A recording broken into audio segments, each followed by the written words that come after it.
Hey everybody, and welcome to another episode of Superheroes, Movies, and Superhero Movies. I'm Justin Speck. I'm John Pelzo. And today we're talking about Back to the Future Part 3. Released in 1990, directed by Robert Zemeckis, written by Bob Gale, from a story by Robert Zemeckis and Bob Gale, and starring Michael J. Fox, Christopher Lloyd, Mary Steenburgen, Thomas F. Wilson, Leah Thompson, Elizabeth Shue,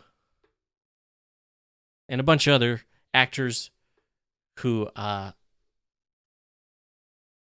character actors, perhaps, but I have not really seen them in much else. It's funny, when I was watching this movie again today, I was thinking, the bartender really looks familiar to me, and I think it's because I've just seen him in this movie 100 times. Oh, wow. Yeah. So you've seen this movie 100 times? I've seen this movie a lot, actually, but I don't know if it's been 100 times. But I have just seen this mean, movie a lot. Yeah, I was just saying, you've seen it a lot. I have seen it a lot. In fact... So this was my maybe third time seeing it. Wow. I find that actually, that's almost hard to believe. I just assumed you would have watched, because you watched the original a ton, right? I've seen the original maybe like 10 times is my guess. Wow. Like, I guess, I grew up watching the original. We had that one on VHS, and I watched that about as much as I watched like Ghostbusters. We talked about that. Yeah. No, Back to the Future was not in my... I didn't see I saw Back to the Future at a younger age. I was probably, maybe, I'm guessing, under 10 or maybe a little bit around that age. Mm-hmm. And liked it. I thought it was a good movie, but right. It was never one of the movies that I owned, and I never watched it a whole bunch. But I've seen it enough, maybe 10 to 15 times. I've seen it enough to know that, I know the movie very well. The original. Yeah, I gotcha. The second one, I figured we probably would have mentioned this, but I've only seen the second one maybe a couple times too. Maybe you did mention it. I haven't gone back to listen to our episode 2 or part 2 episode. We did that 5 years ago.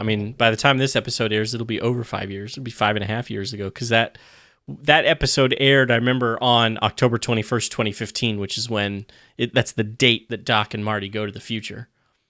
Right. That's also when that's probably the last time I saw this movie, the third movie, because I went to the theater and did a triple feature. They showed Back to the Future Part 2 and Part 3 on October 21st, 2015. But yeah, I know I owned the first movie on VHS and watched that religiously, probably. The second and third one, I know I watched a bunch, but I don't think we ever actually owned the VHS. Maybe we taped it off TV or something. I know I saw it in the theater, both of them, but I don't think that we owned the actual VHS for Part 2 and Part 3. So I don't know how I watched it as much as I did, but I know these movies really well because I watched them a lot. I was pretty much obsessed with the Back to the Future trilogy. I even watched the cartoon show when it was on. Wow. Yeah. I loved, Michael J. Fox was one of my favorites, even from a young age. I watched Family Ties like crazy when I was a kid. I started watching Family Ties when Nick and Knight started playing it, towards the end of high school, so that would have been early 2000s. Gotcha. And really liking the show. It's a great show, and I've always wanted to kind of go back and rewatch it. But as a kid, I just really thought Michael J. Fox was cool. And it's probably from Back to the Future, and I probably watched Family Ties because of Back to the Future. But I remember there's pictures of me as a 3-year-old dressed up like Alex P. Keaton. I'm in a sweater vest and a tie because that's what he wore on Family Ties, and that's who I wanted to be. But yeah, so I have actually a pretty good story about seeing this movie. I don't have a memory of seeing it for the first time, but I have a memory of seeing it for the second time, which is strange. But I'll explain.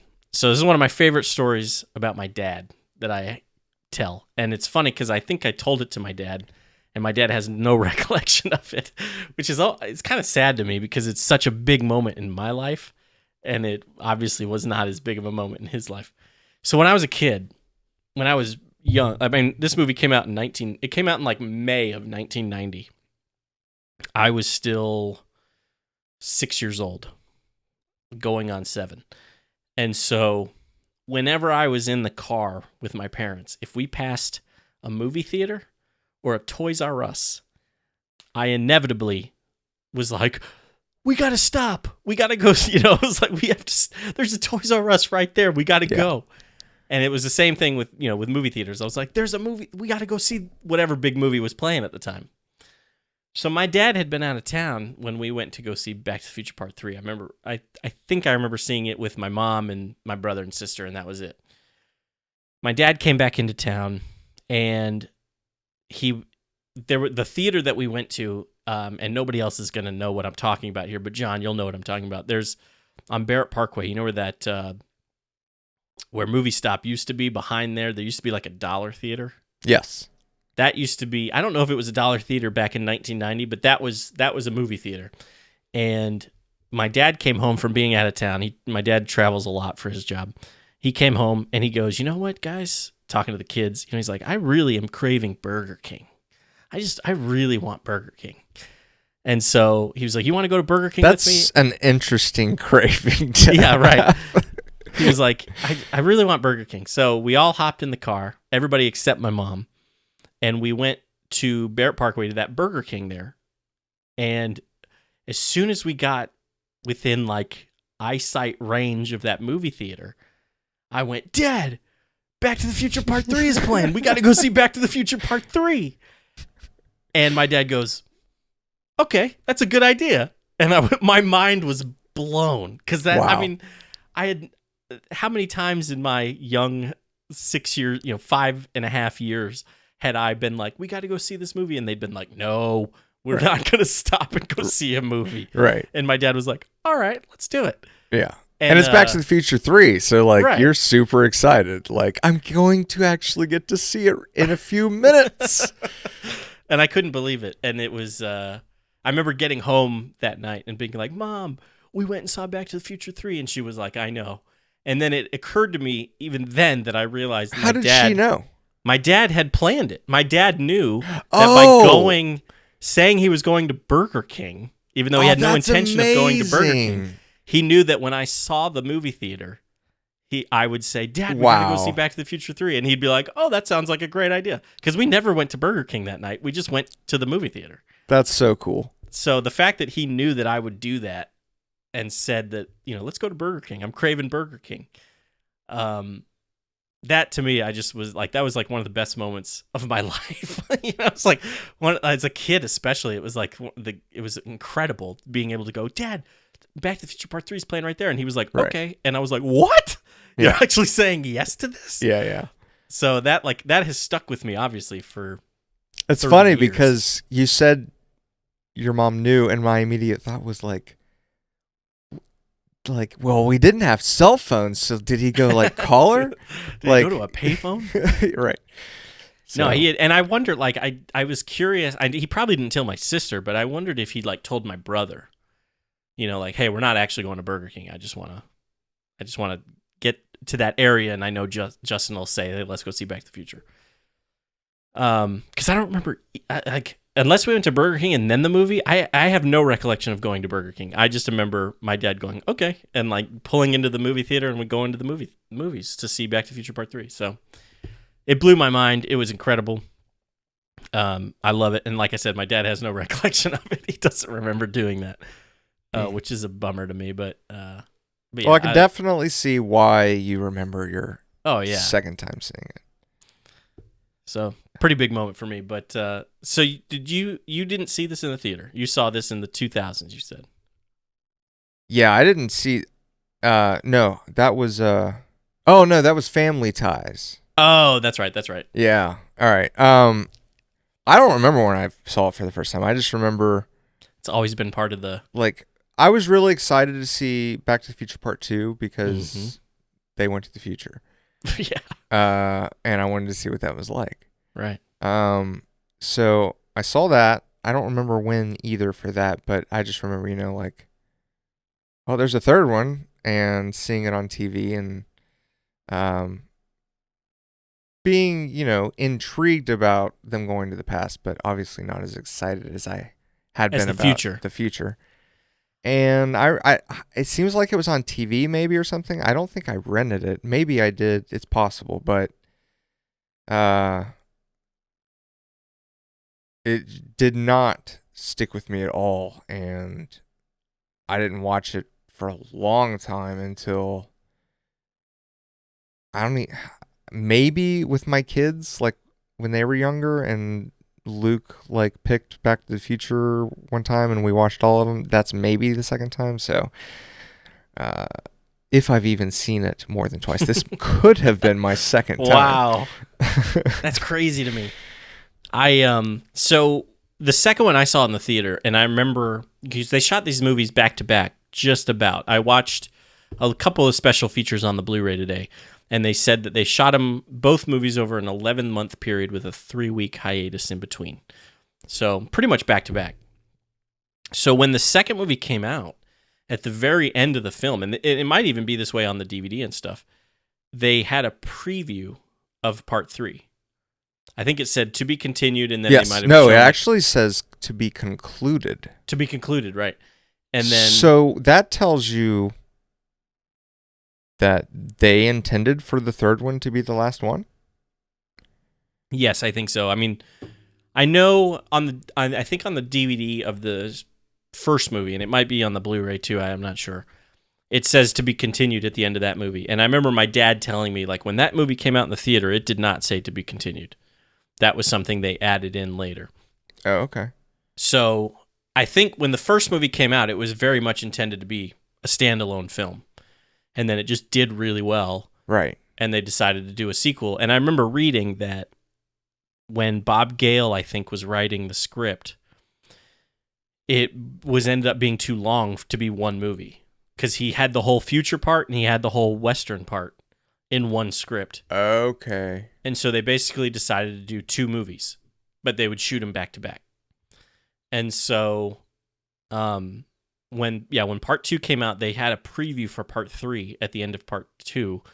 And I remember I had never, like the concept of shooting movies back to back. I mean, I was 5 years old. I didn't know what movie making was. I didn't know anything about it. In fact, you probably looked at your dad and were like, what does concluded mean? Yeah, probably. I probably didn't know what to be concluded. It's very true. But I just saw I just saw like basically a preview for part 3, and my mind was blown. You know, I could not wait to see part 3. There was a part 3 coming out. I couldn't believe it. So I was super stoked about the film. And then, so I know I saw it, like I said, at least twice in the theater. And then I have seen this movie numerous times growing up. So we had at least a VHS recording of it or something off TV. I don't know. But I know I grew up watching this movie. So I'm going to go ahead and guess that you have a decent liking to this movie. I do. And for a long time, I thought this movie was better than part 2. And I think that's because my dad probably said something to that extent, you know. Like my dad obviously liked Westerns, and so he liked the Western aspect of this movie. And so I remember him saying to me one time that part 3 is better than part 2. And so that's kind of the opinion I had for a long time. I don't know if I feel that way anymore. I think I really like part 2. But at the same time, part 2 and part 3, you almost have to watch back to back. They're almost a single film. And I think that's partly because it was originally written that way. You know, it was originally kind of written as a single film, and then they decided that it was too much, and they had to split it into 2 films. So at the same time, I kind of almost consider part 2 and part 3 the same movie, and I kind of give them the same. I have no idea what I gave part 2 on our podcast, so we'll have to see if I give this one a better grading or not. But yeah, I do like this movie quite a bit. Yeah, I don't remember what I gave part 2 either. So let's get into the meat of the film. Sure. Before we do that, actually, I have one more little story about this movie as a kid. So when I was young, about this age, probably 5 years old, I used to do gymnastics. And I don't remember if I was the one doing gymnastics at the time, but my sister did gymnastics too. And I remember there was a billboard right outside the gymnastics gym, I guess you would call it. And one day when we went to go pick up my sister or something, the billboard it looked kind of like an Arizona skyline, like the desert. And there were a couple of horses on like the right-hand side of the billboard. And that's all it was. And I remember thinking, that's weird. Like, this billboard doesn't tell you anything. Even at 5 years old, I was like, that's weird.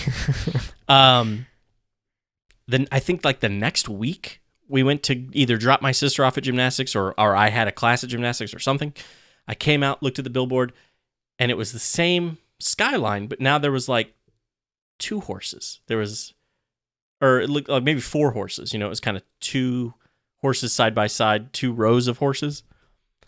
And I thought, again, like, what is this billboard doing?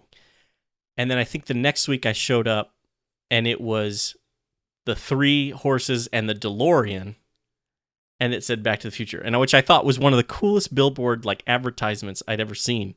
Granted, again, I was only 5 years old at the time, but just the fact that they did that, like once a week they came back and like redid the billboard to like show the horse-drawn DeLorean getting like kind of inching farther into the billboard, I thought was super cool.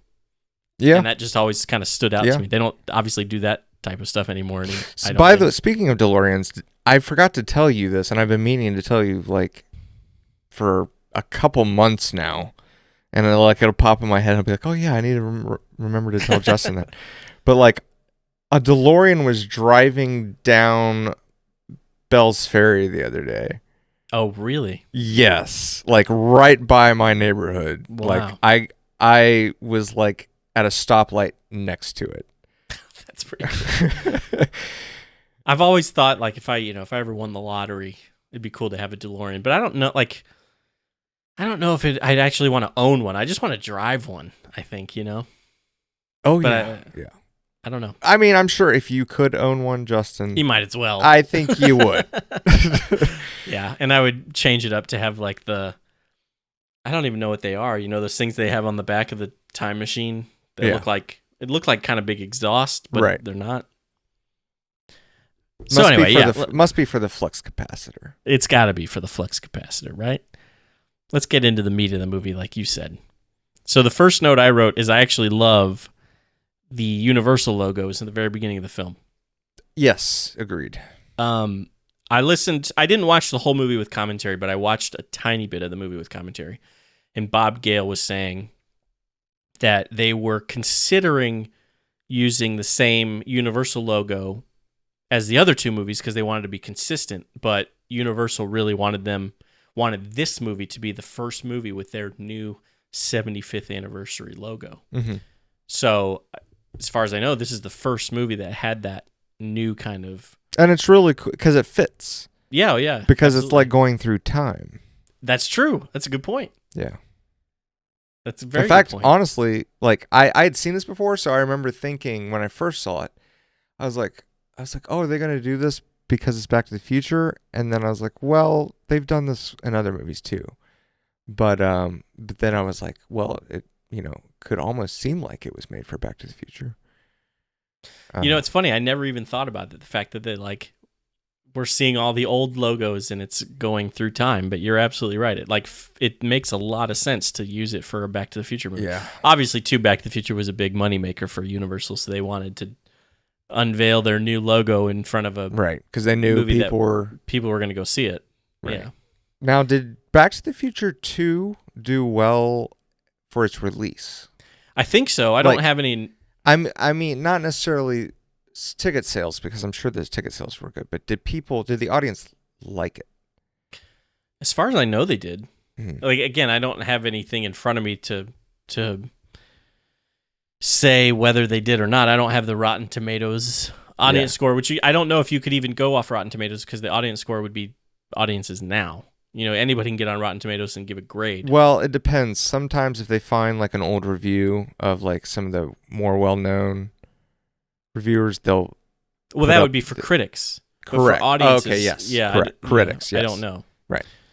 Critic score, I would probably take it as what it was probably when it came out. But like you said, but even then, there are a lot of movie websites now that maybe have altered that score a little bit. But for audience score, I don't know if you could trust Rotten Tomatoes because, like I said, you can get on there and review anything now, basically. Right. But yeah, as far as I know, it did well. And as far as I know, this one did well. But I honestly don't know for sure. I don't know if this one was panned by audiences or not. As far as I know, the whole trilogy is liked. I think most people consider the second and third one not as good as the first one. Yeah. But I wonder, think they though, like the second and third one. My thought was always, why didn't they do a fourth one? And I always thought maybe because the third one was not well received. But that was just an assumption. It could be, but I think Bob Gale and Bob Zemeckis, like I know the guy, Robert Zemeckis. I've heard him referred to as Bob on the commentary and stuff. Robert Zemeckis and Bob Gale, I think they only intended to do these two and then kind of be done with it. I don't think they ever really intended. I mean, like I said, when they did the first movie, they didn't intend to do any sequels to the first movie. Even though it ends on that, your kid, it's about your kids and they got to go to the future. 88, roads. I almost said 88 miles per hour. Roads, where we're going, we don't need any roads. That whole thing. It's set up like it is going to have a sequel, but as far as I know, they never intended. Right. At the same time, it's like it concludes. It says the end at the end, but I would imagine that there was, if it did really well, Universal would have pushed for a fourth one. Or even if it still did well and they didn't, like I'm sure that it came up very quickly. The question, are we doing a fourth one? And maybe it did, and they just decided that it wasn't. They didn't have anything for it or something. I don't know. Yeah. I mean, this is a movie. Back to the Future 1, I should say, is a movie that I feel like has been. I've heard rumors about being remade for very. Oh, that'd be awful.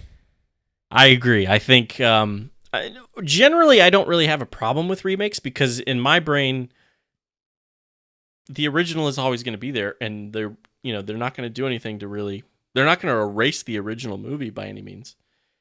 And I don't have to go see the remake, but I agree. I think that remaking Back to the Future now would just not work. It would be, imagine trying to remake Star Wars.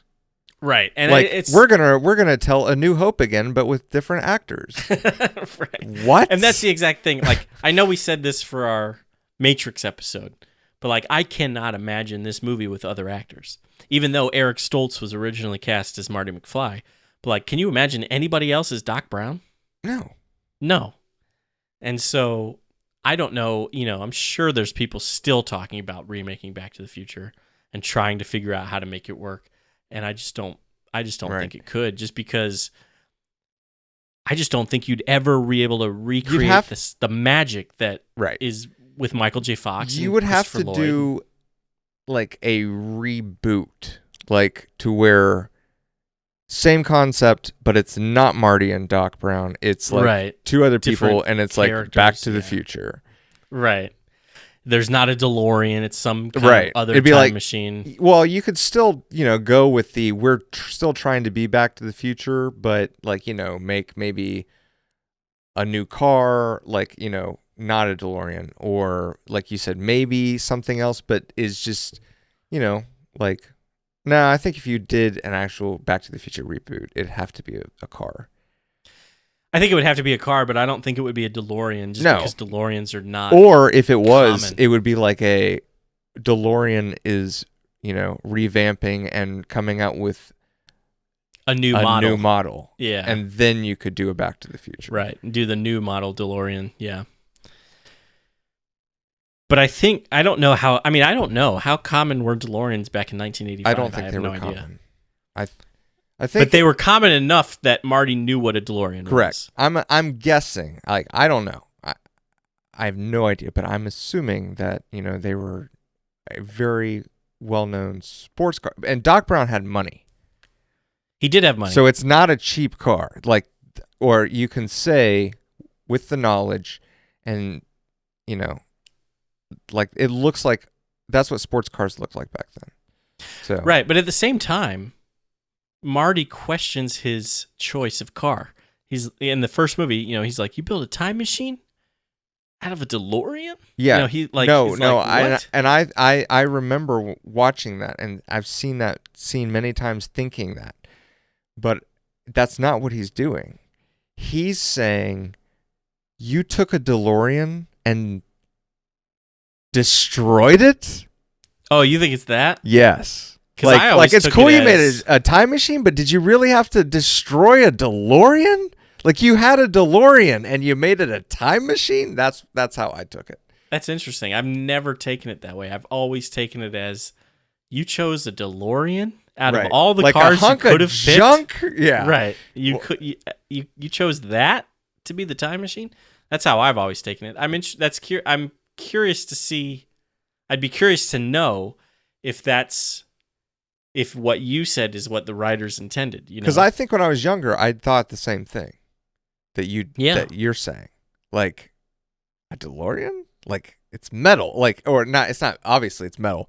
But it's not a plastic car. It's what are they made of? Fiberglass. Are they? I don't know. Well, some cars are made out of fiberglass. No, they're made out of like I got to look it up. It's not aluminum. Is it aluminum? I don't know. I'm just saying. For some reason, I want to say aluminum, but I'm like, is the DeLorean really made of aluminum? I have no idea. Hold on. DeLorean is it's steel. I bet. Yes, stainless steel. Steel. That's quite different than aluminum.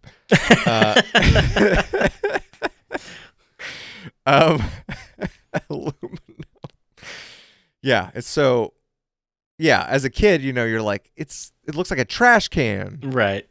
Well, I mean, you know, I don't know. It was a cool looking car. I always thought it was a cool car. I mean, with the doors that open that way and everything. Right. I always thought the DeLorean was pretty sweet looking. But I also, I mean, as a kid, I didn't know that was a type of car. I honestly thought that car was the Back to the Future car. I didn't. Same with me. Yeah. I thought it was like a made up. Yeah. Thing. I didn't know what a DeLorean was. Right. No, there's a DeLorean driving down the street a couple months ago. Incredible. Pretty awesome. I think I've seen 2, maybe 3 DeLoreans on the road in my life. Same here. I know I've seen at least one DeLorean on the road, but I don't know if I've ever seen. It's quite a sight. It is pretty cool. See it. It gets your attention. Absolutely, I agree.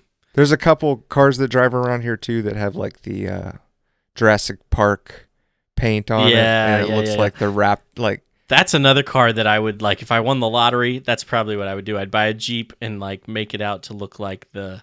Yeah. Actually, I remember wanting to buy 2. I'd buy the Ford Explorer and make it the green and striped kind of, you know, Jurassic Park thing, and then I would do the Jeep Wrangler. I don't know if that's what it is or not, but and then paint it the red and gray. I own a Ford Explorer. Well, you should get a paint job. So I remember wanting to do it though, like before I even saw the first one on the road. Like it just popped in my mind. I don't know when it was, and then the first time I saw one, I was like, it was probably maybe when I saw like the Mystery Machine, like someone driving around in a Mystery Machine. Yeah. You've seen those, right? Yeah. Well, I mean, I've never seen one in person, but I think I've seen. Really? I don't think I've ever seen a Mystery Machine in person. I've seen a couple custom jobbed Mystery Machines, yeah. And I'm pretty sure when I saw that, I was like, you could do Jurassic Park. Mm-hmm. And then when I saw the first one, I just was blown away. And pretty sure it was before Jurassic World came out. So it was really Jurassic World that opened my eyes as to how big the Jurassic Park fan base was. Because before that, I really didn't think there was... that many people liked Jurassic Park. Well, I mean, I figured, they liked it, but people that were like huge fans of it, I didn't think really were that plentiful. And then Jurassic World came out, and it was like all the Jurassic Park fans started like coming out of the woodwork, and I was like, "There's so many," and seeing the cars and stuff. And now there's an animated, which I haven't seen yet, but there's an animated show on Netflix, which I'm kind of curious to check out. I watched the first episode. It wasn't bad. Uh-huh. I mean, it's very much a kid's show. Yeah, I figured. But it's not bad. It's kind of, to me, it suffers from just today's animation. It's like everything is computer animated now, and so it looks very, I don't know how to describe it. It like looks very, I mean, not that right, it's digital. Yeah, it's digital. Yeah. People don't move naturally, I don't think, because it's done. I feel like most animated TV shows, like computer animated TV shows, are done fairly quickly. This is just I don't know. I'm talking, whatever. I'm pulling this out of thin air here, but I feel like most digital animated TV shows are done quickly, and so they look good. Like there's a scene in that first episode where you see like the tires of the Jeep, right before they spin and the Jeep pulls off, and like you see the tread and everything. It like looks really good. The detail is good, but it's like the way people move and everything just doesn't. I don't know. It just doesn't work for me. It's right. And they never really have. The digital 3D animated TV shows have never really quite. It's always looked fake. I know that sounds kind of ridiculous because it's an animated TV show, but it's I know what you mean. And I don't know if that's just because I grew up on 2D animated shows and I really like that look of it, but they're just more. They're more stiff. Yeah, they are. They're very stiff. That's exactly right. But aside from that, I did like the show, and I'll probably watch. I mean, there's only 8 episodes, so I'll probably watch all 8. But I did watch the first one, and it was cool hearing the music and everything. It was cool. Yeah, I mean, it's, like I said, it's a kid's show, but it was fun. But yeah, so you were talking about making Jurassic Park cars, so yeah, I don't know how we got on that, but because of the DeLorean. The DeLorean, yeah. Another good one to have would be the Ghostbusters Ecto one. Dude, I just saw a picture. So I drive a white Kia Soul, and I just saw a picture on Reddit today of a white Kia Soul made up to look like the Ecto one, and I was like, I might have to do that. That's hilarious. Hey, like, I've got an Explorer, you've got a Soul, that's so pretty good. It might be time. No, yeah. Out of honestly, the cars of our childhood are probably the Ecto one, the DeLorean, the '89 Batmobile, yes, and Jurassic Park. You're missing one. Jeep, Knight Rider. No, I never watched Knight Rider. Oh, okay. What's the one I'm missing? Are you ready? You're gonna be kind of disappointed you missed. Didn't think of it. Yeah. The turtle van. Oh, that's true. That's very true. Yeah. It's a big one. Which that actually made an appearance in the last live action. Did, and I Ninja Turtles. Don't remember if I started the sequel. I know I didn't finish it if I did, or if I just straight up haven't seen it. But I remember hearing that. Well, we're eventually going to talk about it. Yeah, let's do that. So we'll save our opinions on that film for that episode. But let's get back into Back to the Future 3. We've talked about the Universal logos. We've barely talked about this movie at all. This movie starts off right where Back to the Future 2 ends, and I love the way Back to the Future 2 ends and how this movie starts with essentially the end of Back to the Future 1, where Doc Brown has sent Marty back to the future and he thinks he's succeeded. In fact, I realized that scene is shown 3 times. Yeah. Like once in each movie. Yeah. Yeah. That exact scene of him getting sent back to the future. Right. It's the only scene I think that you see 3 times. And I love, I meant to go back. I would really like to actually, what I should have done today is watched the very end of Back to the Future 1 to see Christopher Lloyd's performance, because to me he does a great job of recreating that scene, because they had to reshoot that because then they have Marty coming around the corner in his leather jacket. No, I think they just cut to him running around the corner. They don't, because in this movie they get the overhead shot of him. They get the overhead shot of the burning whatever, and then it cuts and you see Christopher Lloyd kind of doing his little dance turnaround thing.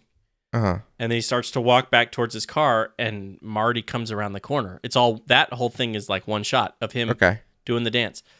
So the dance part is what I really wanted to see because I feel like he does an excellent job of recreating that. Unless it is some sort of spliced thing where they took some footage from the original film and spliced it. I don't know. I was just talking about, I thought you were saying the whole scene. No, the whole, no, just that last part with him. He's like on one foot kind of dancing, turning around, going, his whole thing. And then he gets back to his car and Marty comes running. I think they recreated for part 2/part 3. But I just love that. I love the way that ends. That he's like, I sent him back to the future. Yes. And then Marty comes and like taps on his shoulder and he's like, I'm back from the future. And it freaks him out so much that he passes out, actually, which I think is great. And speaking of his reactions, I did not remember, but his reaction, I'm sure you've seen it. It's amazing. But his reaction right before he slams the bathroom door when he's like yelling at Marty is one of the funniest things I have ever seen. I don't know how he does it, but just the face he's making and the way he like moves his body and everything. Yes, it's amazing. Yeah, I agree. Christopher Lloyd is, I mean, I want to say he's underrated, but at the same time, like everybody knows Christopher Lloyd's amazing. But at the same time, I don't think Christopher Lloyd has gotten like awards or anything for his acting. And I think he kind of got the brakes put on him and we really didn't get to see where he could go with things. Like he did Fester in Addams Family. Right. Yeah. And the only other thing I really remember him in is Dennis the Menace. Uh-huh. Yeah. He's great in that. And was he in a camping movie? Camp Nowhere. That's what I thought. Camp Nowhere. I used to love that movie. Yeah. And that was also kind of Ben Stiller was in. No, that was Heavyweights. Yes, that's right. Camp Nowhere I used to love as a kid. And that I can't remember if that was early 90s or mid 90s or what, but that was I mean, I love that movie.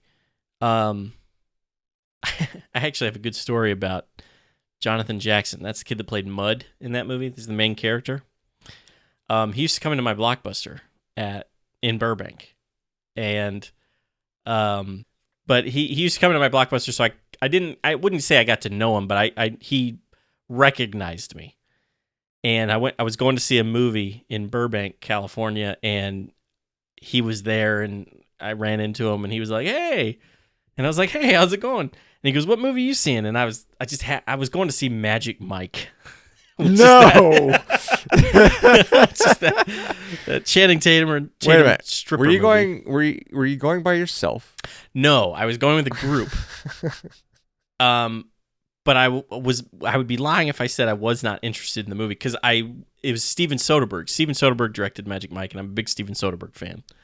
So I wanted to see the movie purely from the fact that he was directing and Matthew McConaughey's in it. And Matthew McConaughey was in it, and to be honest, he does a great job in that movie. But anyway, he's like, "What movie are you seeing?" And I go, "We're seeing Magic Mike," and he just went, "Oh."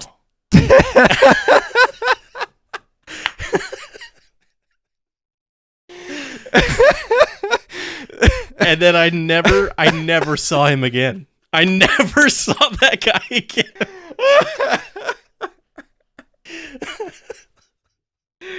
Oh my god! Wow. So now, whenever I think of Camp Nowhere, I think about that look on his face. Oh my god! It's amazing. Oh. So anyway, yeah. I'm glad Camp Nowhere came up. That was a good laugh. That was good.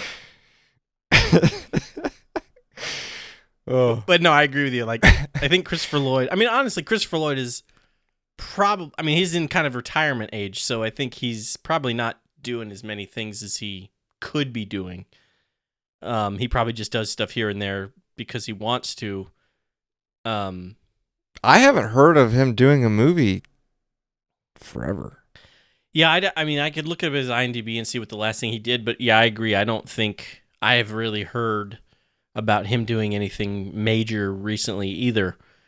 I know he was in like the Tick TV show, not the new Tick TV show, but like the Patrick Warburton Tick The TV live show. action one? Yeah, from like the Yeah. early 2000s. Right.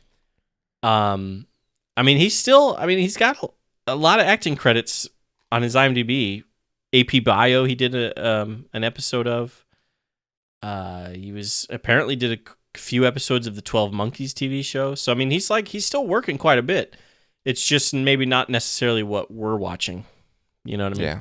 And Or not hearing any about. really. And it seems like it's mostly TV. I haven't seen Yeah. too many movies on this list, although or maybe there are. They're just not movies I have seen. NCIS is another one. Apparently, there's a TV series called Cyber Chase. He did a few episodes for. I don't know. So yeah, like I said, he's working quite a bit. But like honestly, the Tick I feel like is probably the last thing I saw him on, and I'm trying to look to see if there's anything more recent than that. Psych. He did an episode of Psych. Yeah, I don't know. But even then, even like back in the 90s, I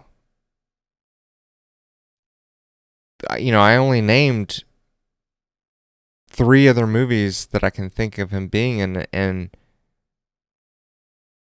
yeah, I guess he was big characters in all of them. I'd say the like in Dennis the Menace, he really doesn't kind of become a character until the end, if I'm not mistaken. I mean, he's basically the villain in that movie. He's Right, just, but I don't think he's introduced until like maybe the last 30 minutes of the film. right. I think he's yeah, I agree. I mean, it's been a while since I've seen Dennis the Menace. He might be introduced a little earlier on, but he doesn't become a big character really until the last like probably third of the movie, because that's when he kidnaps Dennis essentially. Right, But right.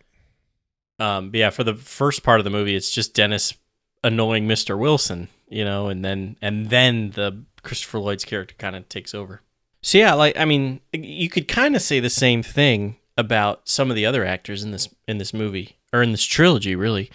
Like Michael J. Fox obviously went on to do a bunch of movies and then did Spin City before announcing to the world that he had Parkinson's disease and kind of had to take a step back necessarily from the acting roles that he was doing.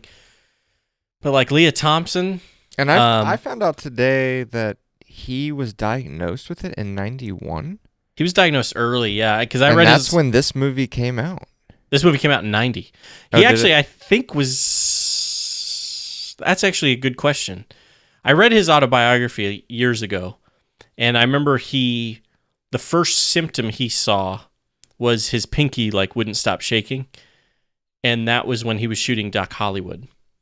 And according to his biography, it was like after a night of heavy drinking with Woody Harrelson. And so he wasn't sure if it was just like because of that, like he woke up with a hangover and his pinky was just kind of going crazy, and he was like, that's weird. But yeah, that I don't know when he was actually officially diagnosed, but apparently when he was shooting, and Doc Hollywood, at first I thought it was before this movie came out, but I think Doc Hollywood might have been afterwards.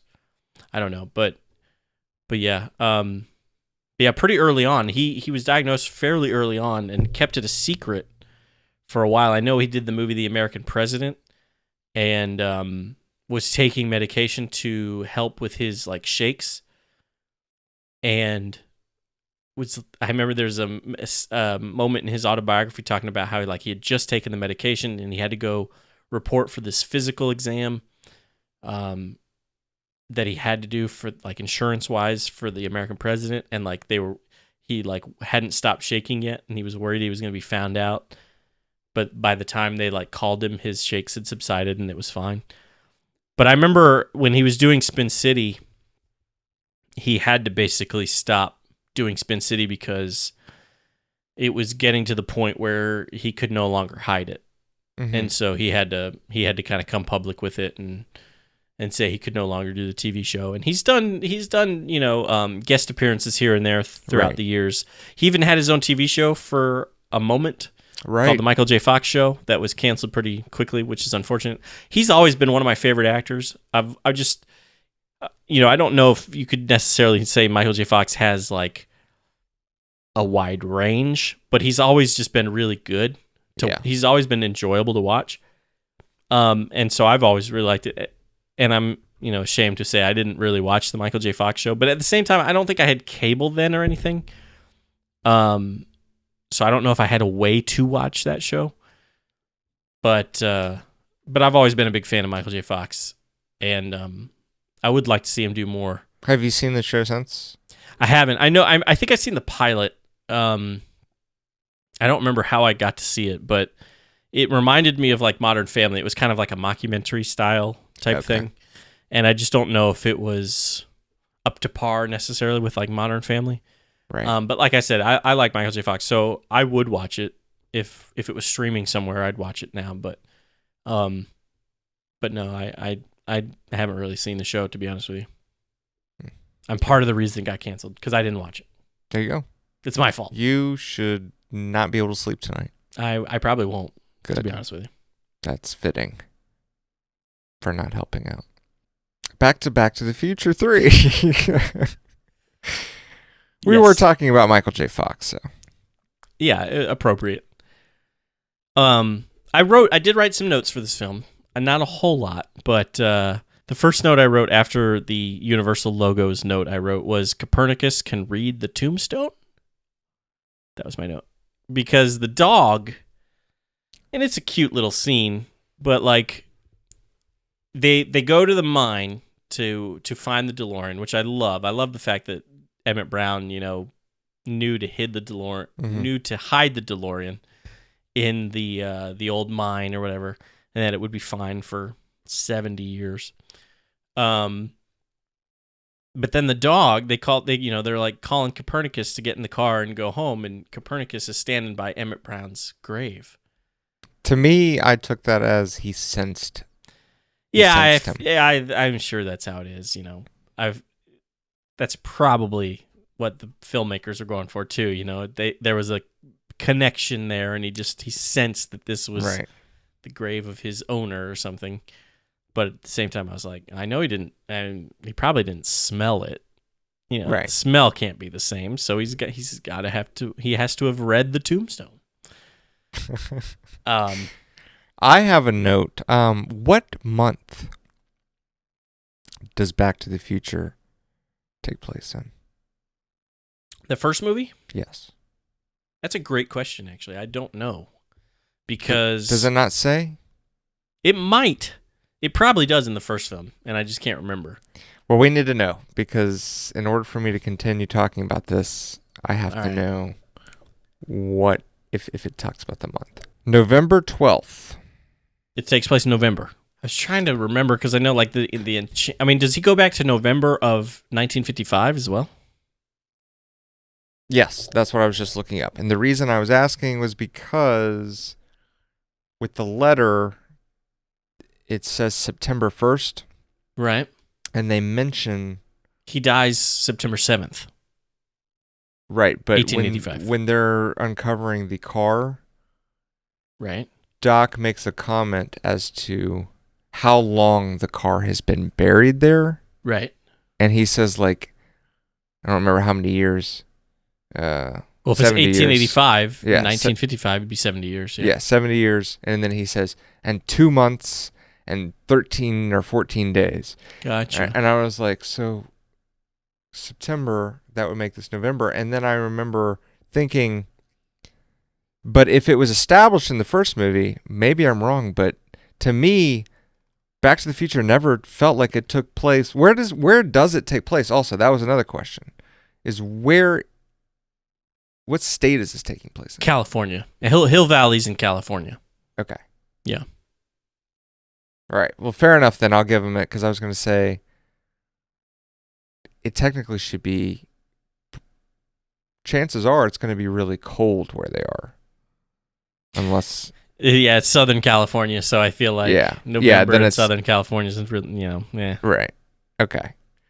So that's where I was coming with this was...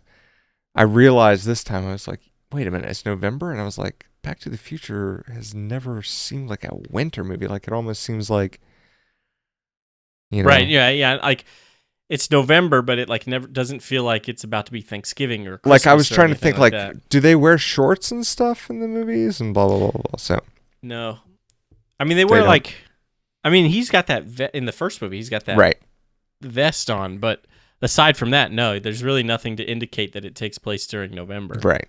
Or that's even when he goes back to 1955. I mean, he's wearing a light jacket and stuff. That's what I'm saying. Like, to me, I didn't remember people, like, it almost felt like it took place in a warm climate. Like, yeah.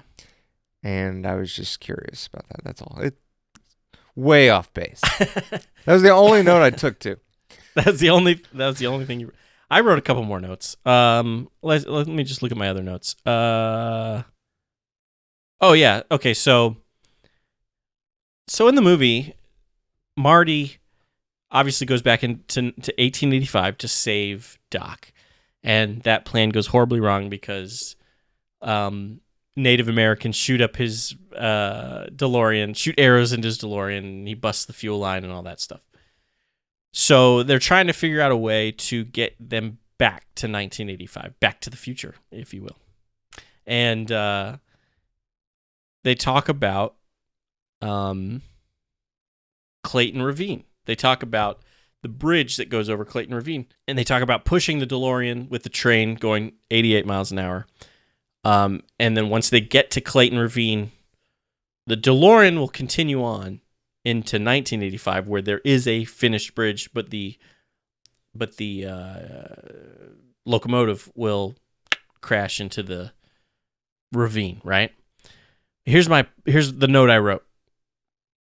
On Emmett Brown's tombstone, it said that he was survived or whatever by beloved Clara. Right. But Clara Clayton was not picked up by the train station and went on her own or whatever and ended up falling into Clayton Ravine, which is why the ravine was named after her. Correct? I don't remember any of that. So I'm going to say, yeah. Okay, yeah, okay. Well, there's a moment where at first when Doc and Marty are talking about the plan, he calls it Clayton Ravine. He goes, according to this map, though, it's called like, and I don't remember the name of it, so I apologize if I'm completely butchering this, but he calls it like Shonash Ravine or something like that. And it's not until after they save Clara that Marty goes, Clayton Ravine, that's what we called, or that's what it's called because legend has it that a teacher fell into that ravine 100 years ago, and we all want our teachers to go into that ravine.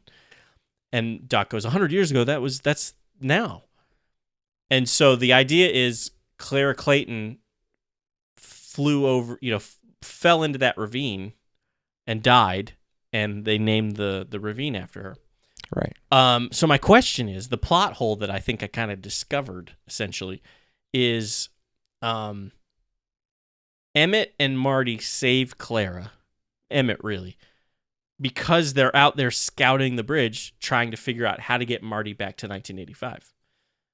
Emmett, I don't think, would have been out there at all had Marty not come back to the past. So he wouldn't have been out there. He wouldn't have seen Clara falling over into the ravine. Now, the other side of that argument is Emmett was supposed to pick up Clara from the train station. That guy shows up at his shop and says, hey, you need to pick up this school teacher. Her name's Clara Clayton. Well, if Emmett had picked up Clara from the train station, like had Marty not shown up and Emmett had picked up Clara from the train station, then Clara would have never gone into the ravine, and then the ravine would have never been called Clayton Ravine. Well, I called it a plot hole, but now I've kind of figured it out. Now that I've talked it out, I've realized what happened. So what happened was Clara fell into the ravine before Emmett ever showed up. So Emmett, in the original timeline, Emmett never showed up in 1885. Mm-hmm. Clara Clayton fell into the ravine. The ravine's called Clayton Ravine. And then in the 1885 where Emmett does show up, but Marty doesn't show up, That's what one of the things I kind of love about the Back to the Future idea of time travel is that there are these timelines that kind of exist, and you can go back into the past and kind of change the past. Right. Where, versus the Avengers Endgame version of time travel. So anyway, so in the Emmett Brown goes back to 1885. He picks Claire up from the train station, and she survives. Clayton Ravine is no longer considered Clayton Ravine. It's probably still Shonash Ravine in 1985. And Emmett gets shot in the back, and that's how she ends up on the tombstone. She, is survived by beloved Clara. Now, Marty comes back, and they both save her from the ravine, and then Marty realizes, oh, we've saved her, that's why it's now it's not going to be called Clayton Ravine because she was supposed to have gone under. Whereas Emmett probably just didn't realize it the first time around. Does that make sense? Am I making Everything any kind until of you sense? said Emmett didn't realize it the first time. So in the timeline where Marty doesn't show up and Emmett lives in the past Emmett lives in the past alone until he gets shot in the back by Buford Tannen. Right. He didn't realize that he had saved the Clara Clayton who was supposed to die in Clayton Ravine. He just saved a woman. Right. Now the question, or no, he didn't even actually save her. He just picked her up from the train station. Right. She never even had the opportunity to die. So when he picks her up from the train station, did he not fall head over heels for her then? He probably did, yes. He still probably fell head over heels. Because, that's why it says on the tombstone, yes, you're right. Survived by his beloved Clara, even though they'd only known each other for a couple days. So at first I thought that was a plot hole. I thought, well, how did her name end up on the tombstone if he wasn't even out there to save her originally? Right. But I realized it was because he probably did act. He was supposed to pick her up from the train station, and he actually did that because Marty wasn't there to distract him. Right. And so the only reason he saved her this time around is because Marty was there to distract him, and then he just happened to be in the right place at the right time. So never mind, it's not a plot hole. I thought I had ruined this movie for myself, but now I've actually talked my way through it. There and you go. Figured out that it actually works. So Clara Clayton, played by Mary Steenburgen, who is an Academy Award winner. I actually didn't realize that. She won an Academy Award for Best Supporting Actress for a film called Melvin and Howard from 1980. And then she did Back to the Future Part 3.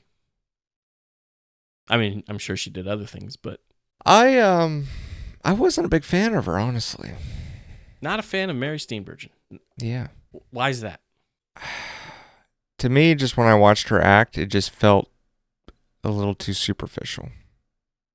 It wasn't awful, but it was enough to where, I'm like, this is Back to the Future 3.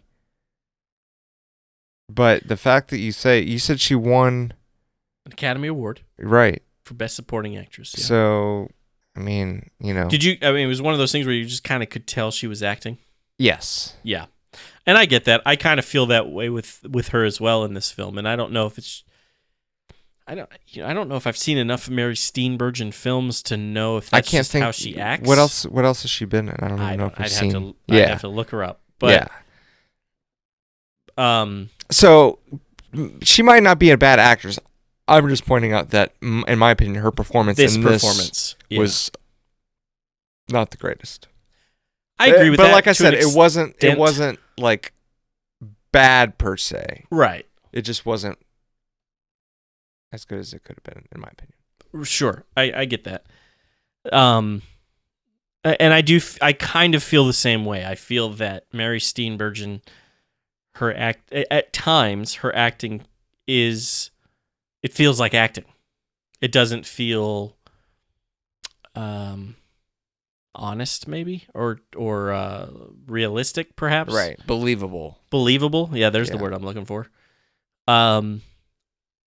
Whereas with everybody else, it does feel believable, but with her, and it's not the whole. And like you said, it doesn't ruin the movie by any means or anything. I'm not pulled out of the film going, man, why did they pick her?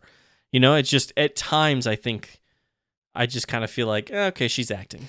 But it also kind of fits, I think, the feel of this movie to a degree too, because in my opinion, this movie all kind of feels a little bit more set-like. Yeah, I get that. I mean, the fact that it's the Old West and the Western town, the Western Hill Valley, and everything, it does kind of feel a little set-like. So yeah, I could see what you're saying there, and like you said, it kind of fits. Yeah. I do have one of my favorite moments in the movie is a Mary Steenburgen moment, and it's when they are on the train at the end of the film trying to push the DeLorean up to 88, and she is trying to get Emmett's attention, and one of his Presto logs or whatever they're called goes off, and she falls back onto the logs, and she goes, "Golly!" For whatever reason, I just have always liked that moment. Just her reaction. Mhm. Golly. It's great.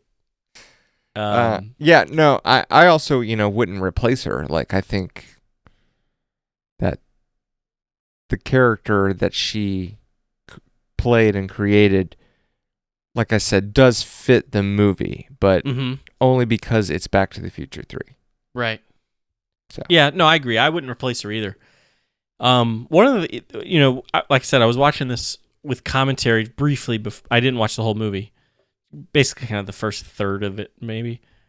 And one of the things that the filmmakers were talking about was Marty is not necessarily.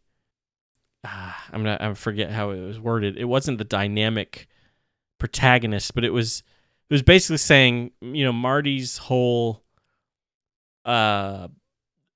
I was gonna say this is more of a doc movie. Is that what? Yeah. Like even with the first film, his whole storyline is he just needs to get home. And they said that Doc is kind of the more. I wish I could remember the word. It wasn't dynamic, I don't think, but it was. He's the the person that kind of has this storyline throughout the third movie. And in the first movie, it's actually Crispin Glover's character. It's George McFly. Right. He's the one that kind of has like the dynamic change and everything in the film. The one that has to kind of grow.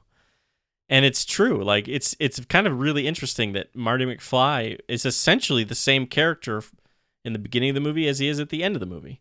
And it's not him that changes, it's Doc that changes throughout the film. And yet Marty is the main character. He's the one that we're seeing the movie through his eyes, essentially. So I never. It's one of the things I never really thought about, but it's totally true, and I think it's really interesting. It's one of those things that like shouldn't work, but kind of does work. That the main character is not the character that kind of goes. I mean, there's plenty of movies where the main character doesn't go through a change or something, but like it really works with these kind of side characters being the. Right. It's like since Marty is the main character and the audience connects with him, it's like we're going alongside these other characters and helping them achieve their goals. Right. And whatnot. Yeah. Mm-hmm. I like that aspect of it. I think, like I said, it was something it never even occurred to me, but I think it's kind of cool. An interesting thought. Yep. Mm-hmm. Definitely. What'd you think of was it Seamus? Seamus. So I like that whole. I mean, I like Back to the Future did this in Back to the Future Part 2 as well. With obviously we had older Marty, but then we had the kids, from Back to the Future Part 2, and Michael J. Fox played the kids, and so now we've got it in a different way where he's playing his. God, the baby was the great grandfather, right? So it's the great grandfather. Great grandfather, yeah. And I like it. It's kind of one of those fun Back to the Future things. However, I realized today, obviously, if they hadn't put Leah Thompson in that role, there would be really nowhere to put Leah Thompson in this movie. But you would think that there wouldn't be anybody that resembled his mother, right, on his father's side of the family. When I first saw her in that role, I was like, that's kind of stupid. But then when I saw them together, it wasn't necessarily me seeing them together. Like, it could just be that it's kind of when I thought of this and it just popped in my head. But I do remember it was when you first saw them together when I kind of thought this, and I was like, and it kind of goes along with Clara and kind of what I said about her delivery and stuff, and the whole thing being set like, it was kind of like, this makes it Back to the Future. Yeah. It's unique, and if it had been any other movie, without this kind of feel or style, it obviously would be really dumb, but you just kind of go with it because it's Back to the Future 3. And, right.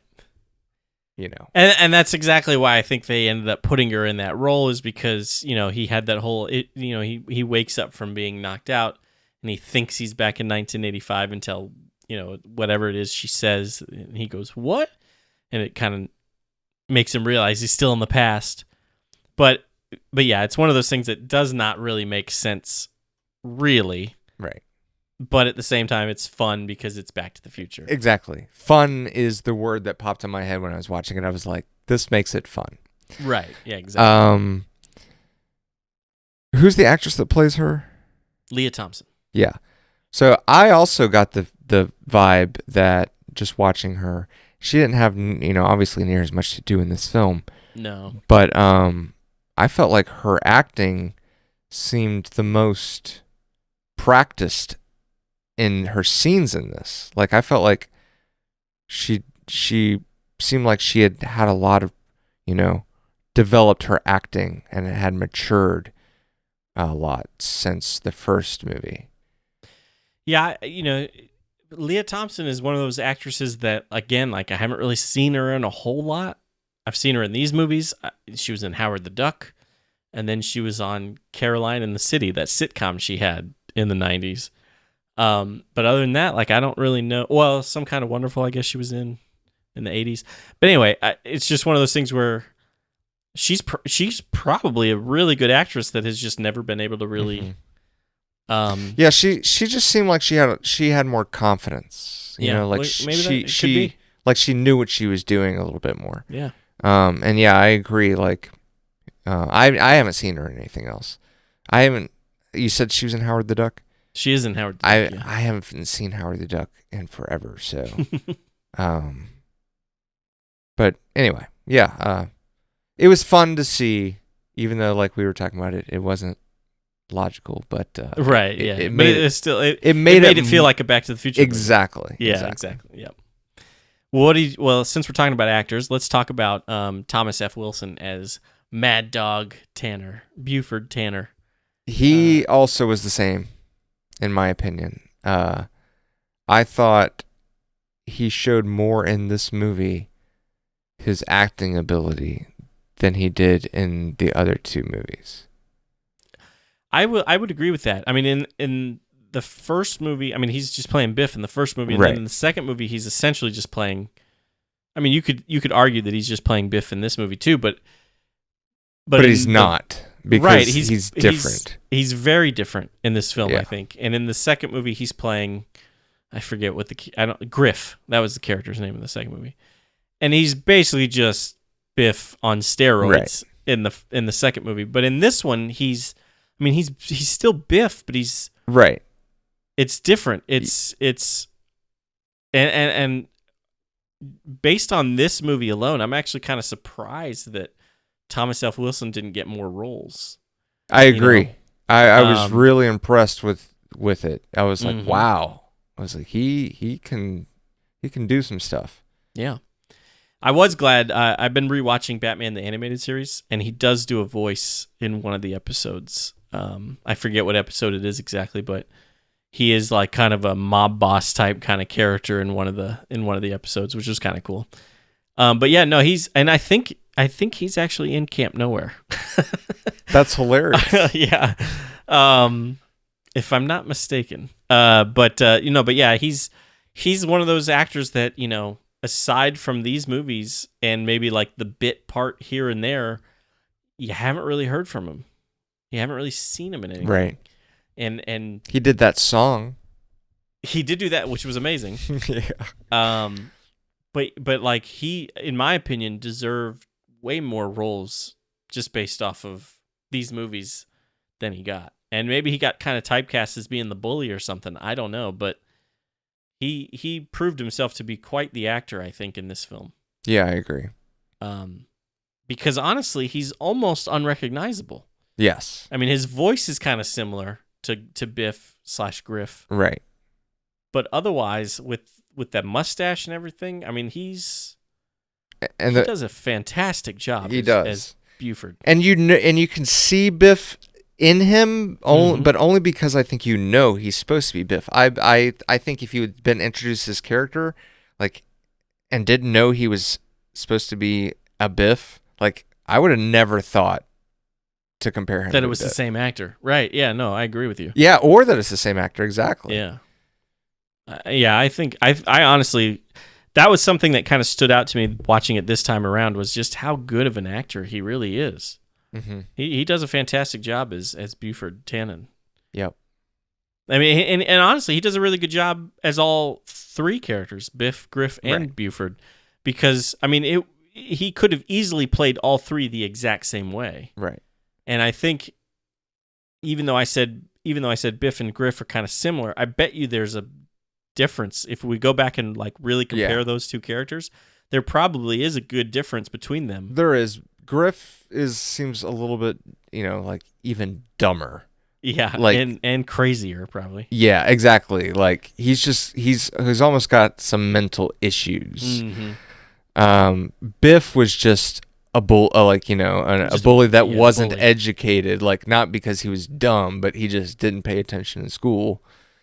I think Griff was kind of like, he didn't even know what 7 times 7 would be.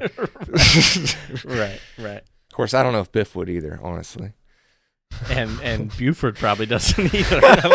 It's actually one of the things I loved about his character was when he was counting down. Or, if he was counting down or counting up, but he can't remember the next one. He looks over to his friend and the guy gives him the hand signal. He's like, 7. There were a couple really funny moments, especially with Tannen.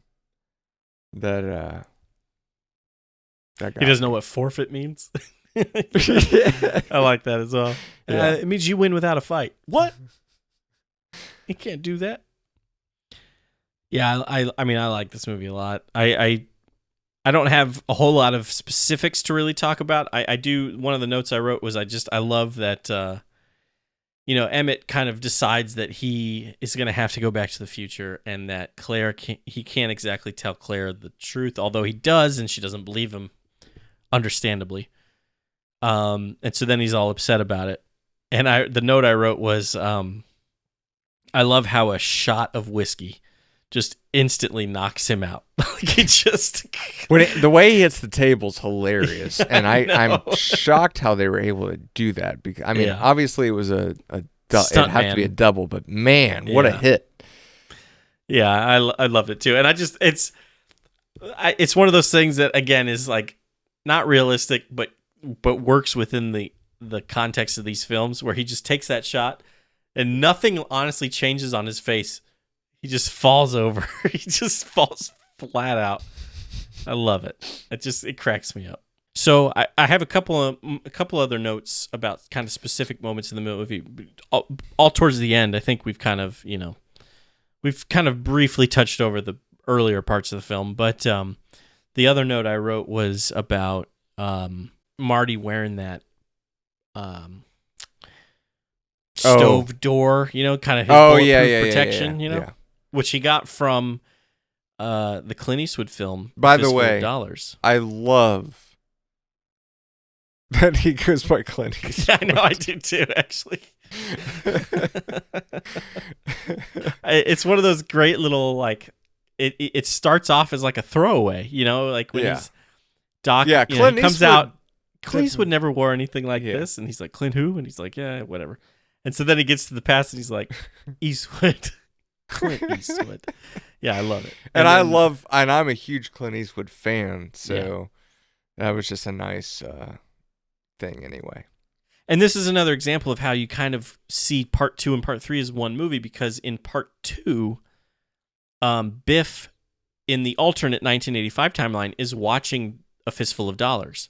And it's that scene with Clint Eastwood and him having the metal plate underneath his poncho that I think Marty kind of recalls at the end of this movie, and he puts the stove door underneath his poncho to Have you stop seen the bullet. Fistful of Dollars? That's the only one I've seen. I have not seen For a Few Dollars More or The Good, Bad, and the Ugly. Good, because you're not supposed to watch The Good and the Bad and the Ugly without me. Okay. Make sure you don't. All right. Because I want to be there when you see it for the first time. All right. I will. My plan was to watch them in order, even though I know you don't need to. And I saw Good, the Bad, and the Ugly first. Yeah, like I said, I know you don't have to watch them in any sort of order. I just know that that's the order they made them in. So my plan was to watch Fistful of Dollars first, then For a Few Dollars More. And to be then honest, The Good, Bad, and the Ugly. You might have, in my opinion, messed up a little bit. Well, I haven't seen A Fistful of Dollars in years. Let me explain why. Okay. One of the things that I think you could take out of some of the magic of The Good, the Bad, and the Ugly by watching the first two is knowing who his character is. Oh, I see. When he comes into The Good, the Bad, and the Ugly, if you have not seen the other ones, it, I think, really energizes his character even more because he's this mysterious guy. The man with no name. Yeah. So, we'll tell you what, I won't rewatch A Fistful of Dollars, and I won't watch For a Few Dollars More. And you can come over sometime soon, and we'll watch Good, Bad, the Ugly. Now, I don't know, though, because, like I said, that's just how I watch it. So I don't know, like, maybe it'd be interesting to do it the other way, too. But I'm just letting you know that, for me, when I first watched Good, and the Bad, the Ugly, that was one of the things that I think really drove... I mean, I think it would still be an incredible movie and a character to watch regardless. But, you know, I just thought that the whole mysterious aspect was cool, and if you watch the first two, you obviously wouldn't have that as much. Right. I think he's still kind of mysterious. Yeah. But not to the degree where he just walks on and you're like, who is this guy? Right, and I guess there's not going to be... I mean, to an extent, I don't know who he is because he has no name. But right.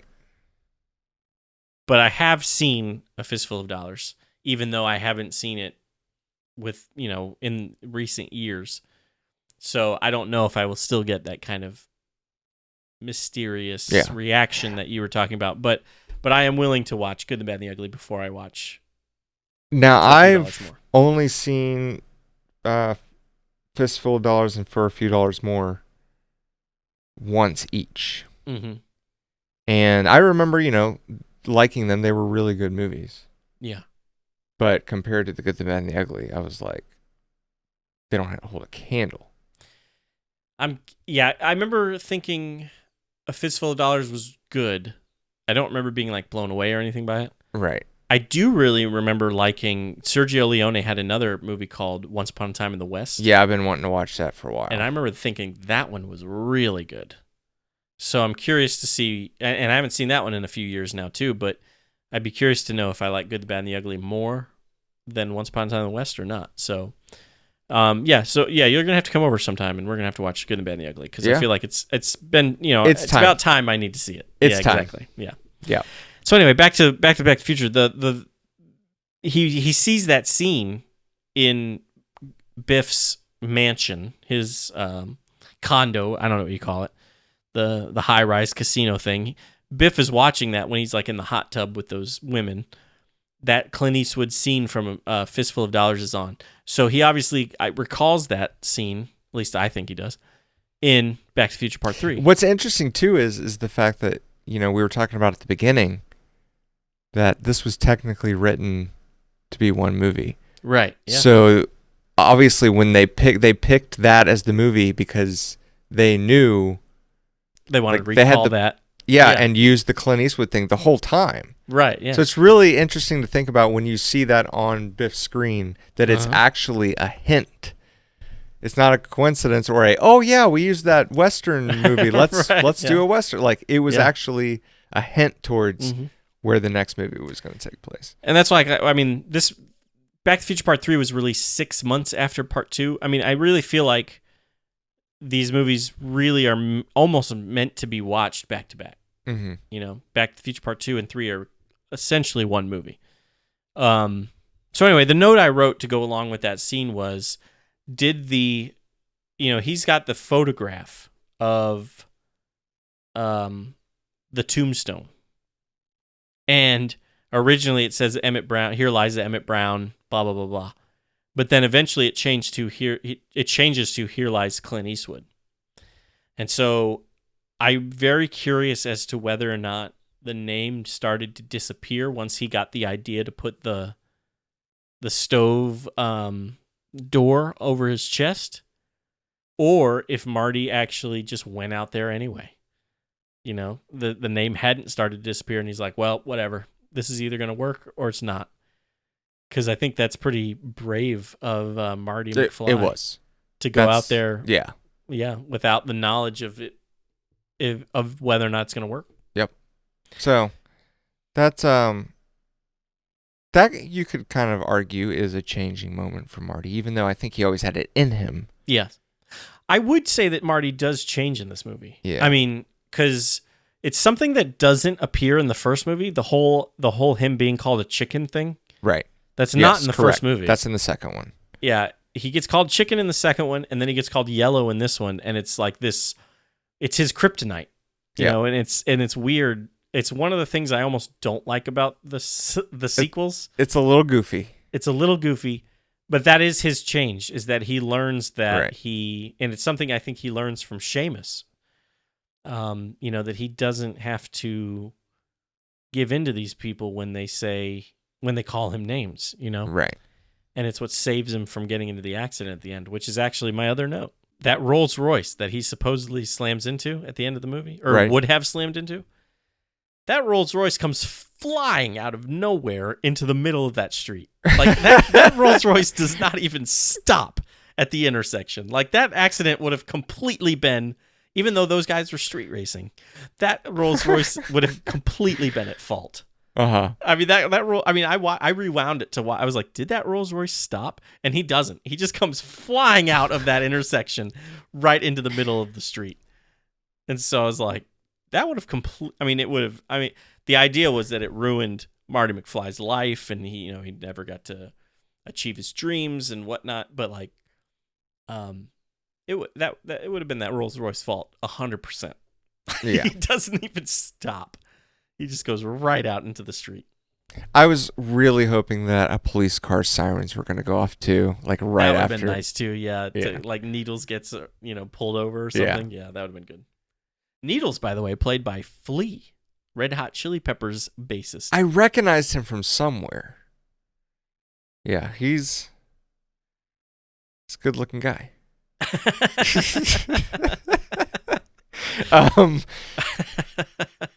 This was this was Needles' first appearance, right? Well, he shows up in the second movie in the future. He shows up in 2015 as like an older version of Needles. Oh, I don't remember that. Yeah, he's the one. Oh, is he like on the screen? He's the one that gets Marty fired because he calls him chicken, and then Marty, I don't remember what he does, but Marty, puts in his ID code or whatever to the system, and then his boss catches him and fires him. So Needles is in part 2, but is his name Needles in part 2? Yeah. Is it really? Yeah, he's like, I mean, I don't know how old they're supposed to be in 2015, 40 or 50 or something. I could probably do the math and figure it out, but yeah, he's like supposed to be an older Needles, and it says, I'm pretty sure it even says like Needles on the screen, That's pretty funny. Yeah. Well, one more thing I got to talk about.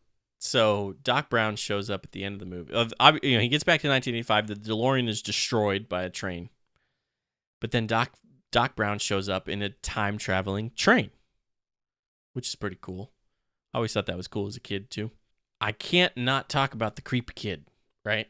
Have you ever noticed this? This is one of the things the internet has ruined for me for this movie. So Doc introduces his sons, Jules and Vern. Right. And then he's talking with Marty and whatnot. And I think it's around the time when Jennifer asks about the printout. The printout says you're fired, but now it's erased. And he goes, of course it's erased. Your future hasn't been written yet. Well, if you look at the younger kid, which I think was Vern, he does this creepy thing where he kind of like motions to the camera, like, come here, and then points at his crotch. And he's got like a very creepy look on his face too, and you can't help but just be kind of creeped out by it. The consensus is he's got to use the bathroom. He's a little kid who is trying to get the attention of a crew member and is trying to tell them he's got to use the bathroom. Yes. And that is exactly what it is. And if you watch the scene and you kind of pay attention to the kid, he does have kind of a pained look on his face. And I think that's exactly what it is. He's trying not to make too much of a scene, but at the same time, he's trying to get somebody's attention and saying, I got to use the bathroom. Yeah. But it comes across, just rewatch that scene. It's super creepy. Okay. Because he's got like a weird smirk on his face. He's like, and he like motions and then points, and you're just like, ew. But like you said, that's exactly what it is. He's just a little kid who's got to use the bathroom. Yeah. But I felt like this is something I had to bring up. Okay. Because the internet, it's all, like I said, it's one of those things I never would have noticed, because when you're watching the movie originally, your attention is focused on Doc or Jennifer or whatever, you're focused on that conversation. You're not paying attention to Vern. Right. But somebody somewhere saw him do that, put it online. Yeah. Now someone was having a conversation with someone and kind of looked over in the living room and wasn't watching the movie and just happened to be... What is that kid doing? Yeah, exactly. And now it's ruined for everyone. Mm-hmm. So what did you think about the flying locomotive at the end of the film? It's Back to the Future 3. Yeah. That's all I can say. He talks about in the film about how, like, the flying circuits of the DeLorean were damaged when he got struck by lightning. And flying circuits were obviously not something that were invented until the 21st century. So, but then again, this is the Doc that went to the future and maybe learned about the flying circuits. I don't know. Now, I can go with that. But here's a question I have. Why do they have walkie-talkies? Right. Tell me. In 1885? Well, I assumed the walkie-talkie was in the DeLorean. He brought the walkie-talkies with him. Right. Just like he brought the hoverboard with him. He brought the walkie-talkies with him. Why? I don't know why. So I took it as Doc Brown from the past gave him instructions of everything he needed to bring to the past with him, and he included walkie-talkies. Right. But then I was like, well, why would he tell him to come back with walkie-talkies when he hadn't even thought of the plan until after the DeLorean is destroyed? Or not destroyed, but gets, it needs to be repaired. Right. Because he breaks off the gasoline thing, and then he's like, oh, let's do the train. So my point is that Doc from the past wouldn't have been like, you need to bring walkie-talkies because I'm going to be pushing your car with a train, and we're going to need to be able to talk to each other. Like, he had no idea when he was writing that letter. So why the walkie-talkies? I don't know. I guess it's just a like you said, it's probably a plot hole. That's a plot hole. It's convenient, yes. Yeah, because you're right. Because the Doc from 1955 expected Marty to go to the past, have not run into the Indians, the Native Americans, but Doc from 1955 doesn't even know what walkie-talkies are either. So he's just basically got these instructions from Doc from 1985 that's now in 1885. And he's like, you need to build this and this and this and have Marty bring it with him. Does he not use the walkie-talkie? Well, maybe you're right. I was going to say, I thought he used the walkie-talkies in Back to the Future 1. But you might be right. Well, I was thinking... I know he uses them with Doc in Part 2. I was thinking But that's the walkie-talkies 1985 doc. technically wouldn't have been around in 1955, but I guess they weren't. I think they would have been. Yeah, well, they weren't. They probably weren't like toy walkie-talkies right. like you were thinking. Yeah. Right. Yeah. Exactly. So yeah, you're right. Like they used them obviously in the wars and stuff, so they had that technology. So I'll give them that. So I don't remember the walkie-talkies in the original. I don't know. Yeah, you might But be right. even if they were, I could say that technically, I guess Doc would have had access to that. But I agree with you. I think it was one of those things like why Marty only really brought him with him because the plot needed him to bring him with him. Yes, for the end. They only Yes, that's yeah. why they use him, and that's why he has them. Well, I had the same thought about the hoverboard. I mean, I know he's going back to 1985. I know the whole idea is he doesn't want to leave the hoverboard in 1955. That would probably maybe cause an issue. But Plus, but why would you want to leave a hoverboard anywhere? You want it with you. Right, you want to take that with you, of course, yes. But I had that thought when 1955 Doc is giving him his gear, putting it in the DeLorean. He asks him, he's like, "You got your hoverboard?" And he's like, "Oh yeah, I got my." And I was like, "Why would you take a hoverboard to 1885?" Mm-hmm. But I think it's because he wasn't planning on being in 1885 for very long. He was supposed to just show up, that's true, walk to Hill Valley, right. grab Doc, walk back, go to the future. Right. So the hoverboard was just going to stay in the DeLorean the whole time, not be an issue. The other question that came up, actually, while watching the commentary, was why didn't Doc just go get the gas out of the hidden DeLorean? So wait a minute. Yeah, you're totally right. If Doc, because Doc, technically, now that I'm thinking about it, he didn't want to be saved. So he wouldn't have had instructions of what to bring to save anyone. Right. He told Marty not to come back to 1885. So what are the walkie-talkies for at all? Why is he handing him walkie-talkies? Again, maybe it's the same thing as the hoverboard. Maybe it's just to not leave them in 1955. Excuse me. It's just he's going to take them back with him to 1985. But were they from the future? I assume they were at least from 1985, but I don't know. The walkie-talkies? Yeah, I don't know. Why did he have walkie-talkies in the DeLorean in the first movie? place? I don't know, man. I don't know. You got me there. I want to talk briefly about the score. Alan Silvestri did the music for all of the movies, and he did the music for this movie. And I really like the score that he came up with for this film. I love it's so good. The Not Western even just theme that fits perfectly in with the Back to the Future theme and everything. Well, just the Back to the music, and I don't mean the theme. I mean just the music and all of it in general is just, to me, I would go as far as to say as the closest that anyone has gotten to being on a John Williams level. Right. Without being John Williams. Yeah. I mean, I think this score could often be mistaken for John Williams. That's what I'm saying. Yeah, absolutely. And the time period it came out, and with Steven Spielberg, being a producer on it, yeah. It just it fits with that magic that time period had. This was I don't intend for this to be any kind of knock on Robert Zemeckis because the movie is fantastic. But when I say this,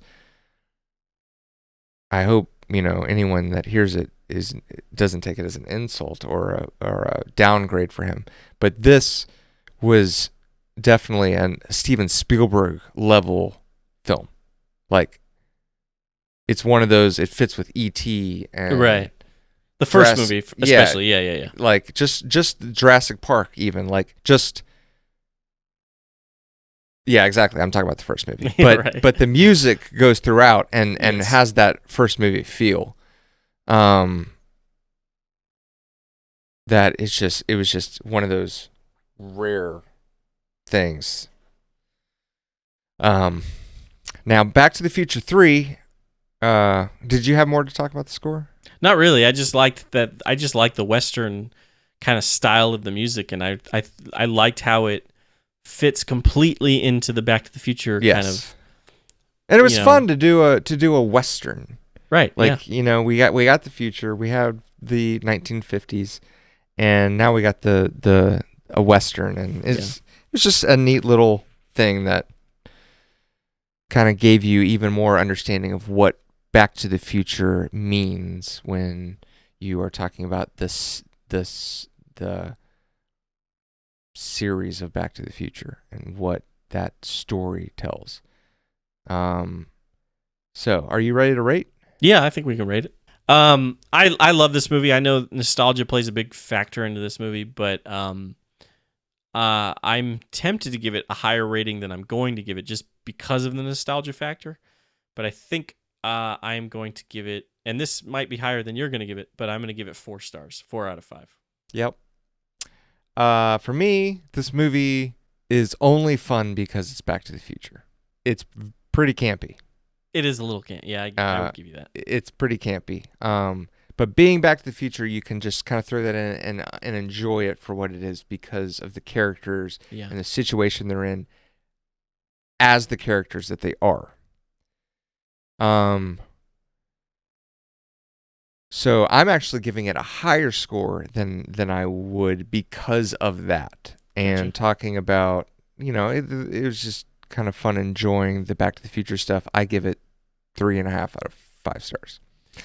3.5. That's what I assumed you were gonna give it. I assumed I was gonna give it 4. You were gonna give it 3.5. So I was thankful you said 3.5 because if you had said 3, I would have gone 3. But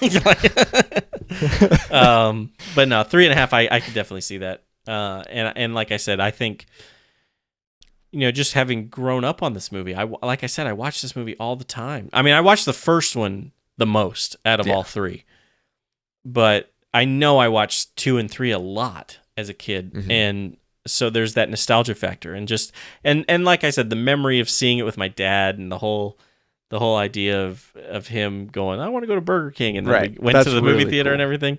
Like that's why I'm almost tempted to give it 4.5 stars, but I know it's not that good of a movie. It's a fun movie and everything. If you gave it 4.5 stars, I'd be like 4.5. Understandably, yeah. So I'm gonna stick with 4. But so like I said, I'm giving it actually a higher rating than I would if it weren't Back to the Future. Like I would if this say, was just a normal movie about a kid who goes back to 1885 to save, Yeah. So anyway, I agree. I totally understand, and I agree with you. Like being the fact that it's in the Back to the Future series, and it doesn't fall out. Like I'm not like, don't forget about Back to the Future 3. It doesn't exist. Like it fits. Yeah. So, but just the fact that it's because it's the third film in this story, that gives it the 3.5. Right. That's what I'm saying. Just out of curiosity. I know neither of us have seen part 2 recently, but where would you place part 3 out of the 3 films? Would you put it at number 3? Part 3 is not a bad film. Right. It's not. Like I said, I've only seen part 2 maybe 2 or 3 times.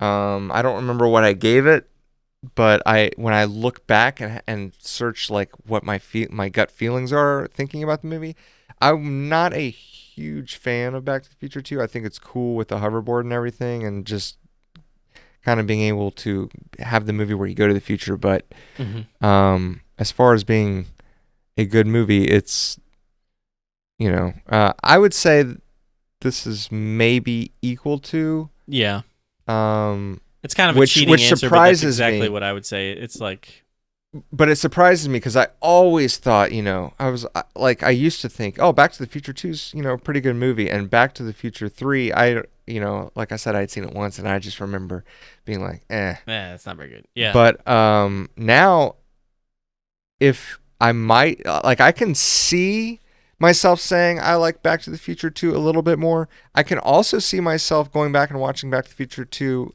again and saying, you know what? It surprises me, but Back to the Future 3 actually might be a little better than 2. Yeah. I don't know, but that's why I say they're kind of the same, just based on memory of what the second one is. You and I think are in the exact same boat. I feel like I kind of put them at the equal spot. It's hard for me to choose which one I like more. And I think just maybe because Back to the Future 3 is so fresh in my mind right now. Right. I'm almost leaning towards 3 being a little bit better than 2. But again, I haven't seen 2 recently, so I don't know. I would need to go back and rewatch 2 right away. And it's and then really kinda weird compare, too, because it's not like, a typical thing where you're like, oh, they're about equal ground, and it's because I can't decide which one I like better because they're so similar. To me, I have very different feelings about both movies. Mm-hmm. However it's being done, they're kind of equaling out, like, what I'm saying? Yeah, I get Does what that make you're saying. sense? Yeah, I think so. Well, we'd love to know what you think about Back to the Future Part 3. You can always leave us a comment on cinemaheroes.com. You can also leave us a comment on Facebook, facebook.com/SM and SM Podcast. You can also tweet at us on Twitter, @CinemaHeroes. Our handle on Instagram is the exact same thing, @CinemaHeroes. And then, of course, this video is on YouTube. If you're watching this on YouTube right now, be sure to give this video a thumbs up, subscribe to our channel. We would truly appreciate it. I think that about wraps it up for this episode, though. I'm Justin Speck. I'm John Pelzo. Thanks for listening. Thanks for subscribing.